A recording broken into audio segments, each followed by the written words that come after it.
Het is voor de boeren nog altijd een dreig werkje op het loon. Het is nog wierd. Ja, mensen, een wierte jest. En de komende dagen komt er uit en terug nog eens een wat ruim bij. Maar joen en vannacht lijkt het aardig droeg te blijven. Laat ik het maar op een richtje zetten. Joen, misschien nog een enkele bui. Staar gewoon de oorgang naar droeg waar. Vannacht een aantal opklarings. Droeg ik nog bewolking en een temperatuur tussen de 5 en de 8 graden. De hoogste temperaturen op de eiland, de wat lagere temperaturen in het zuidoosten van onze provincie. De wind uit zuid-zuidoost en die is zwak of matig, maar in het kustgebied kan die vrij krachtig wezen. En dan zetten we terug naar morgen. Morgen is het weer een dag met bewolking. Ik denk dat de zinnen het net redt.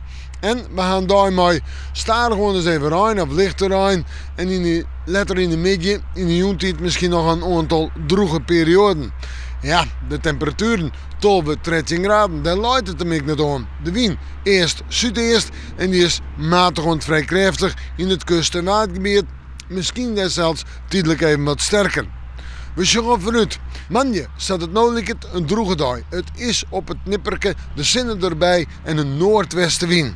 En dan terug naar de Tieze en de Waasje. November stiert er bekend om. Donkere dagen, bewolking, is rein, is lichte rein. Kans op dampwaar, kans op mist en een temperatuur. Ik deze dagen zouden bij de 12 of 13 graden hinnen. Ja, zo'n speeltje is het takkenmieke, maar een weer zuidelijke wind. We moeten manje maar weer even in het Waasje.